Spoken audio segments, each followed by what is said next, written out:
সম্পর্কটি কোন দিকে যাত্রা করবে সেটুকু যদি বলেন, এর মধ্যে দিয়ে আমি শেষ করব আয়োজনটা। আমি তো না, আমি কূটনীতিবিদ না, আমি রাষ্ট্রপ্রধান, আমি বলতে পারবো না। কিন্তু আমাদের যা ভারতবর্ষের বরাবরের যা বিলিফ, সেটা হচ্ছে দুইটো দেশের মধ্যে people to people relation should be stronger, and India will continue working for that, that people to people relationship যাতে স্ট্রঙ্গার হয়, আমাদের যে কালচারাল এক্সচেঞ্জেস, আমাদের যে লোকের আসা যাওয়া, এগুলো বাড়ে। ব্যবসা আপনি দেখবেন after a deep in November, October November period, it has again gone up. এখন বোধহয় ব্যবসা ভারতবর্ষের সঙ্গে বাংলাদেশের ব্যবসা আগে যা ছিল তার থেকে বেড়ে গেছে, কমেনি। তো consequently things are getting towards, moving towards normalcy. আমরা চাই না যে অ্যাবনর্মাল কোনো সিচুয়েশন থাকুক। তবে হ্যাঁ, ওপার থেকে যদি এরকম বারবার আর পদস্থ লোকেরা যদি কথা বলতে লাগে চিকেন স্নেক, এই নর্থ ইস্ট, আমরা গার্জেন অফ দ্য ওশান, তাহলে একটা মানে একটা চিন্তা ভাবনা হয় যে এটা কি, মানে what is this? Is this a design? Is there something behind this? একজন কেউ পাগলের মতন কিছু কথা বললো, কলকাতা 4 ঘন্টায় জয় করব, দিনাজপুরে দাঁড়িয়ে বললো যে আমি এই তো চিকেন স্নেক, এই তো ওইখানে নেপাল আমরা পুরো ইয়ে করে দেবো, সেটা one can ignore it, and we have been ignoring it. আপনি নিজে দেখুন, ভারতবর্ষের কোনো পদস্থ ব্যক্তি বাংলাদেশের বিরুদ্ধে কোনো কথা এই পুরো 7, 8, 9 মাসে কিচ্ছু বলেনি, একটা কথা বলেনি ইউনূস সরকারের বিরুদ্ধে কিছু বলেনি। We have been very very patient. We means the government, আমি নিজের কথা বলছি না, আমি পেশেন্ট কি impatient it does not matter. কিন্তু main belief in India is that people to people relationship should continue, it must continue, and it will continue. আমরা তো চায়নার সঙ্গে যুদ্ধ করেছি, যুদ্ধ করার পরেও তো আমাদের সঙ্গে চায়নার সবকিছু ব্যবসা হচ্ছে, সবকিছু হচ্ছে, কালচারাল এক্সচেঞ্জ হচ্ছে, আমাদের number of কনসুলেটস in China has increased, আগের থেকে অনেক বেড়ে গেছে। পাকিস্তান বোকার মতন আমাদের এখনো এমএফএন স্ট্যাটাস দিচ্ছে না বলে আমাদের ব্যবসা হচ্ছে না, আদারওয়াইজ ব্যবসা হতে পারত। আমি শেষ করব। শেষ প্রশ্ন, আমরা এখন একটা অভিযোগ শুনতে পাচ্ছি যে এক্সচেঞ্জ মানে মুর্শিদাবাদ এবং দিনাজপুর নিয়ে, এই দুটি আধার, মুর্শিদাবাদ ছিল আমাদের ভূখণ্ড, দিনাজপুর ছিল ভারতের ভূখণ্ড, এটা এক্সচেঞ্জ হয়েছে, এখন আবার এটা ফেরত দেওয়ার একটা কথাবার্তা হচ্ছে, বিষয়টা কি বলেন তো একটু?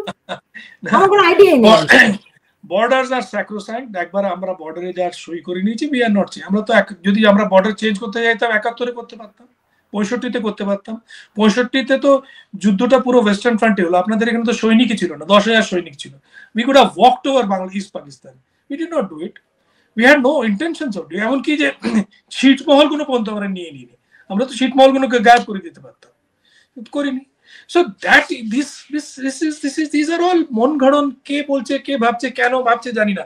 দেখুন, মুর্শিদাবাদ, মালদা মুসলিম মেজরিটি ছিল, কিন্তু মুসলিম মেজরিটি তো ভারতবর্ষে অনেক ডিস্ট্রিক্ট আছে, তাই বলে সব ডিস্ট্রিক্ট পাকিস্তানের বাংলাদেশে চলে যাবে তা হয় না। ডাইরেক্টলি একটা লাইন ড্র করেছে, we have accepted it. Chittagong hill tracts 90% was Buddhist. They actually raised the Indian flag for 3 days. The Indian flag was at your headquarters in Chittagong hill tracts. তারা এসেছিল আমাদের কাছে বলতে যে আমরা flag raise করে দিয়েছি, take us in as part of India. Bharatvarsha agree করেনি, ভারতবর্ষ বলেছে একটা র্যাটক্লিফ লাইন ড্র করেছে, we have all accepted it, it is inviolate, we can't change the borders. Bharatvarsha সবসময় নিয়ম মেনে চলে, নাহলে আপনি ভেবে দেখুন, আপনার আমেরিকান B-52 বম্বার্স তৈরি হতো হ্যালের ফ্যাক্টরিতে, হিন্দুস্তান এরোনটিক্স ফ্যাক্টরিতে।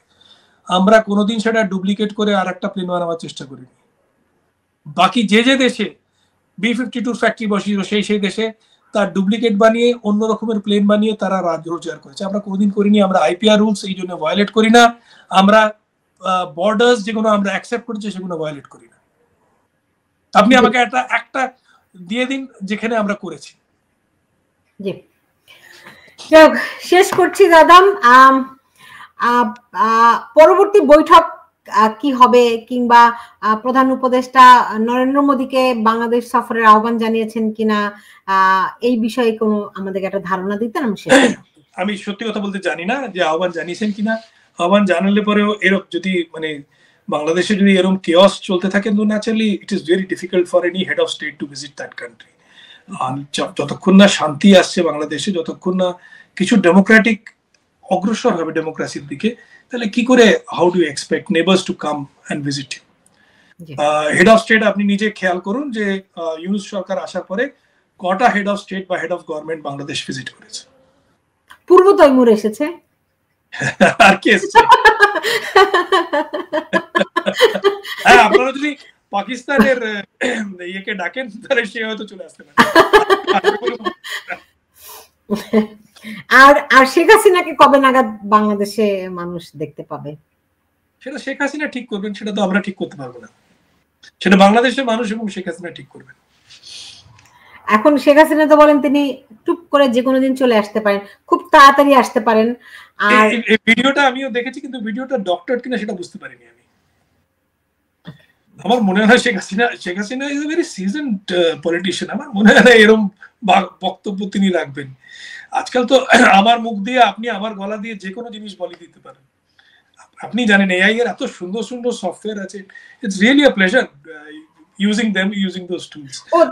আওয়ামী লীগের এটা একটা দুঃখজনক না যে আওয়ামী লীগ এত 8 মাসে একজন মুখপাত্র দিতে পারলো না, একটা মাত্র নেতা শেখ হাসিনাকে সব হ্যান্ডেল করতে হচ্ছে।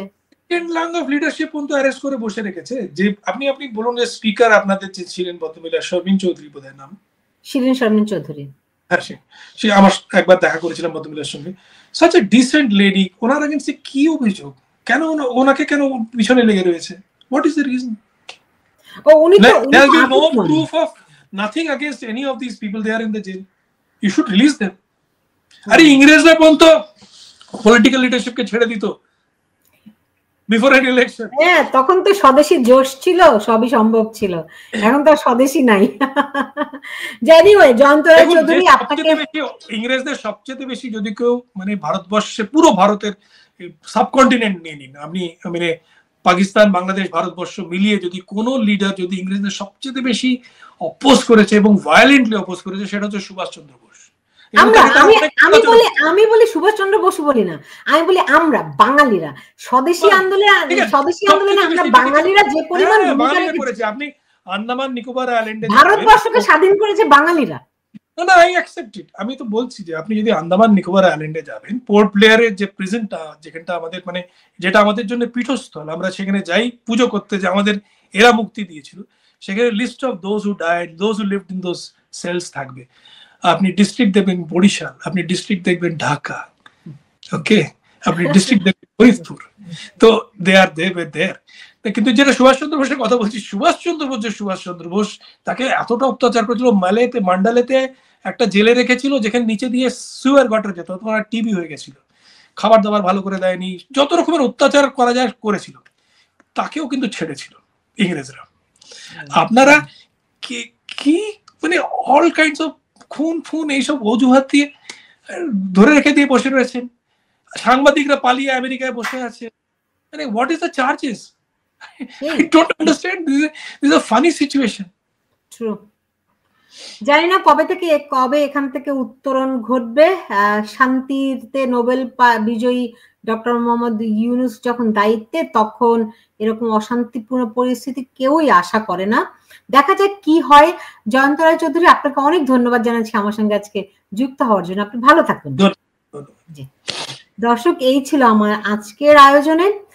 আমি শুরুতে যেটি বলছিলাম যে আমরা প্রতিবেশী বদলাতে পারি না, প্রতিবেশীর সঙ্গে সুসম্পর্ক বজায় রাখতে পারি, প্রতিবেশীর সঙ্গে সম্মানজনকভাবে আদান প্রদান অব্যাহত রাখতে পারি, বরং কোথাও কোনো ঘাটতি থাকলে সেটি কেমন করে দূর করে সম্পর্ক উন্নয়ন করা যায় সেই চেষ্টা অব্যাহত রাখা সবার জন্যই মঙ্গলজনক।